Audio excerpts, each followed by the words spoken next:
This is All India Radio. In Spotlight, now we bring you a special program, 50 Years of Bangladesh Liberation War. India and Bangladesh share civilizational and cultural ties and a concomitant relationship that is anchored in history, language, and shared values of secularism and democracy. This relationship is based on sovereignty, equality, trust, understanding, and win-win partnership that go far beyond a strategic partnership. India was the first country to recognize Bangladesh as a separate and independent state and establish diplomatic relations with the country immediately after its independence. Over the years, this bond has grown leaps and bounds, and the cooperation between the two is discernible in various sectors, including new and high technology areas. 26 March 2021, Bangladesh is completing 50 years of Bangladesh Liberation War, which lasted for roughly 9 months in 1971, resulting in Bangladesh's independence from Pakistan. This war transformed the geopolitics of South Asia and witnessed the surrender of 93,000 Pakistani soldiers. A war which unveiled the real face of Pakistan saw atrocities being inflicted on its own people in the erstwhile East Pakistan. As per an estimate of the Bangladesh government, nearly 3 million people were killed in the liberation struggle, which lasted for nearly 9 months in Bangladesh. The 1971 war was a fallout of the oppressive political and economic policies of West Pakistan towards East Pakistan, which caused unimaginable human sufferings, leading to the exodus of more than 10 million refugees into India. The military option was exercised by India only when all political and diplomatic efforts to resolve the issue failed. The series of events leading up to an all-out war triggered by unprovoked airstrikes by Pakistan on Indian air bases on 3rd December 1971 began with the decision of the Pakistan Army to conduct elections in the country in the December of 1970. In 1970, the Pakistan Army decided to step down from power and announce elections. The Awami League under its leader Sheikh Mujibur Rahman swept the polls in East Pakistan, but the military junta was unwilling to transfer power to him. In a historic address at the Raman Racecourse in Dhaka in early 1971, Sheikh Mujibur Rahman promised them a new country, a sovereign state, a place where there could be no differential treatment meted out to the Bangla populace.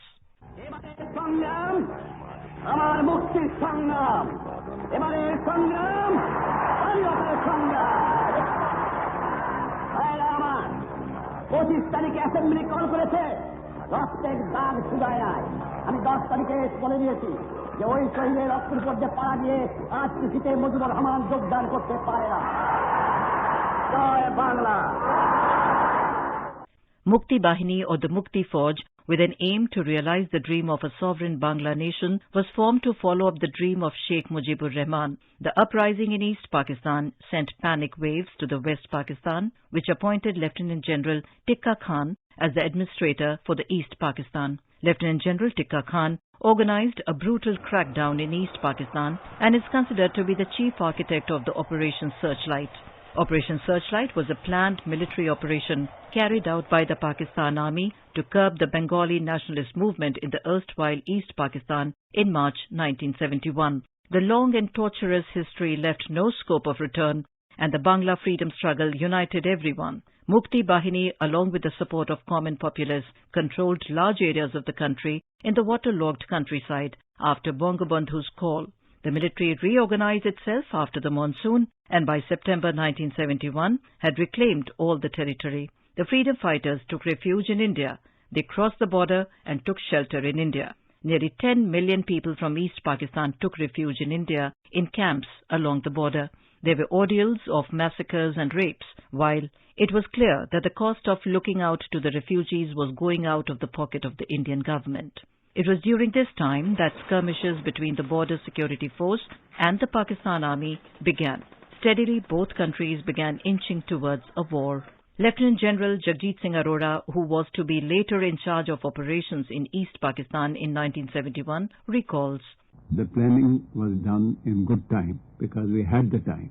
And the second thing is that we realized that unless we achieve success in the shortest possible time, the United Nations and the other major nations would like to try us from carrying on fighting as a ceasefire rather than giving us time to have proper victory. We didn't want anything less than victory. I evolved that we should be able to surprise and we should also be able to have mobility. Now the communications were very sparse. Indian Army registered victory at the Battle of Boira even before the war had officially begun. On 21st of November, fierce brigade battles were fought at Boira in the western sector, Hilli in the northwestern sector, Akhora in the eastern sector, and Sylhet in the northeastern sector. At Boira, American-built 3 Pakistani Sabre fighters were destroyed by Indian Nats in the skies. The war officially began on the 3rd of December when Pakistan attacked forward Indian bases. The attempt went in vain. The then Prime Minister of India, Indira Gandhi, addressed the nation at midnight. The Indian Air Force retaliated and attacked Tezgaon and Kurmitola air bases the same night, causing heavy damage. Air Marshal H.C. Diwan, who was among those who planned India's retaliatory Air Force response, says, "The Air Force bombed each and every airfield, whether in use or out of use, in Pakistan, East Pakistan. And every airfield was immobilized. Once it was immobilized, they were just not able to take off. We dared them, more or less, to really fly over some of their military airfield, which was primarily in Dhaka, Tezgaon, but they did not come up because they realized that the Air Force was quite superior to them." The most crucial planning was involved in blockading East Pakistan from both sea and air, as the same ensured cutting off additional supplies to the Pakistani forces. India utilized its marine stealth, and INS Vikrant stood firmly in the Bay of Bengal. The 1971 war demonstrated the unified power and synergy of all the wings of the Indian Armed Forces. Vice Admiral Mihir Kumar Roy, who played a leading role in the war, said, "So in 71, we had the blockade. We prevented any of the ships and prisoners moving out by the khals, etc., because we had aircraft that operated at night. And when I spoke to Admiral Sharif when he was a prisoner in Fort William, and he said, I was deaf, I was blind, because day and night the Navy hammered us in all the inside khals, etc., leading to the seas." The 1971 war is also remembered as one of the shortest duration wars which changed the geopolitics of South Asia. Within 3 days of the declaration of the war, Indian forces were able to completely ground the Pakistani Air Force. Many important cities, including Jessore, had fallen too. The time had come to recognize the long-awaited dream of millions of Bangla people who were subjected to pain and agony. And the recognition came in the Indian Parliament by the then Prime Minister, Indira Gandhi. "The people of Bangladesh battling for their very existence and the people of India fighting to defeat aggression now find themselves partisans in the same cause. The government of India have, after the most careful consideration, decided to grant recognition to..." The Eastern Command, which was planning and executing the operation on the ground, ensured that the war must not go for long.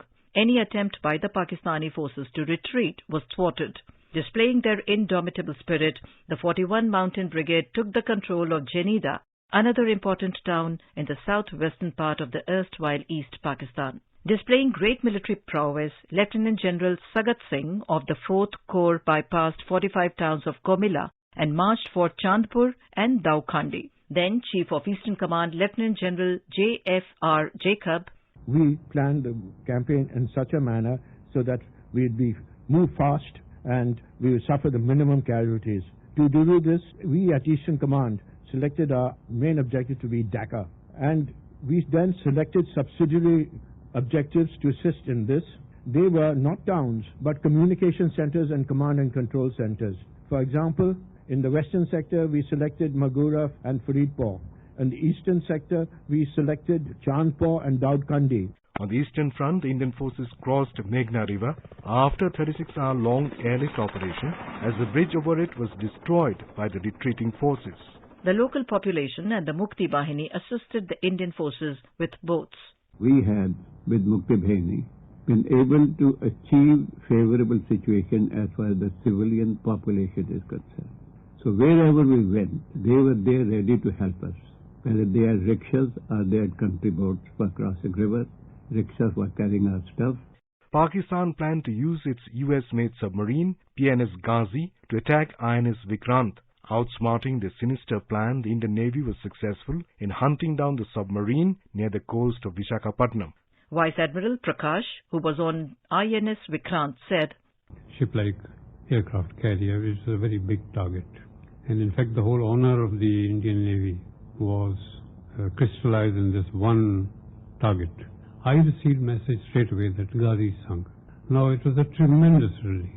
On the other hand, on land as well, the Indian forces displayed great tactical and military acumen. The 2nd Para Battalion para-dropped in the Tangale area on the afternoon of 11 December. This ensured that the Pakistani forces in the Minman Singh sector couldn't reinforce Dhaka.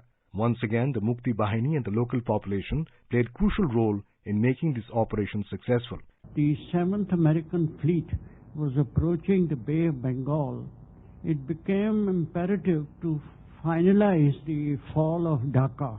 To achieve that, I felt that I must help the army in a bigger way and to quicken up the whole process of marching towards Dhaka. The closest that the army echelon or the army advanced troops were, they were in the north. So we had used this paradrop in the north of Dhaka. 10 days into the war, and on 12th of December, Pakistani troops started to surrender in various sectors. By then, Dhaka was full of Indian troops who moved from Tangail and Narsingdi. The number of paratrooping forces swelled as the time passed.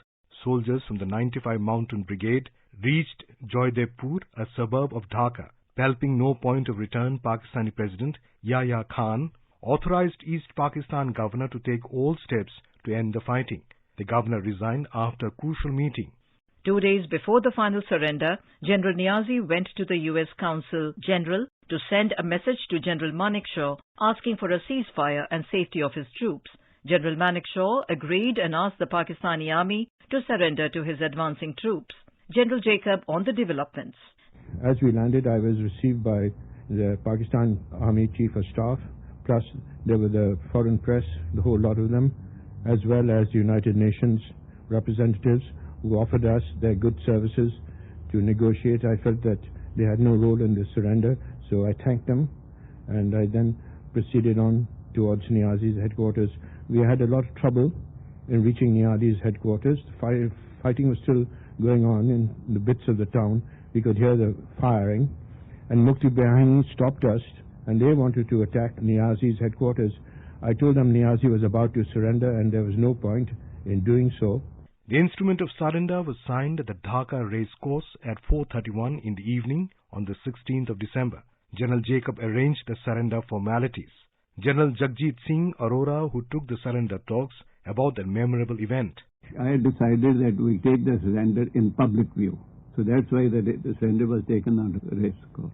And the public has gathered there in absolutely large numbers, which has had a tremendous effect on public. 70,000 defense and 2,000 paramilitary personnel had surrendered. On the 12th of January 1972, Sheikh Mujibur Rahman was sworn in as the Prime Minister of Bangladesh. Indian forces in their fight for humanity fulfilled the dreams of millions of Bangla people. The year 2021 was a watershed moment in the history of India-Bangladesh relations. The year also marks the golden jubilee of the establishment of formal diplomatic relations between both the countries.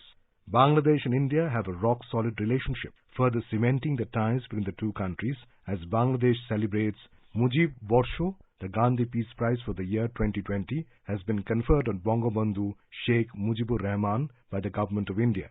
Prime Minister Narendra Modi told that Bangabandhu was a champion of human rights and freedom and is a hero to Indians as well. The legacy and inspiration of Bangabandhu has made the heritage of both the countries more comprehensive and deep-rooted, and the path shown by Bangabandhu has laid a strong foundation for the partnership, progress and prosperity of both countries over the last decade. Long live India-Bangladesh friendship.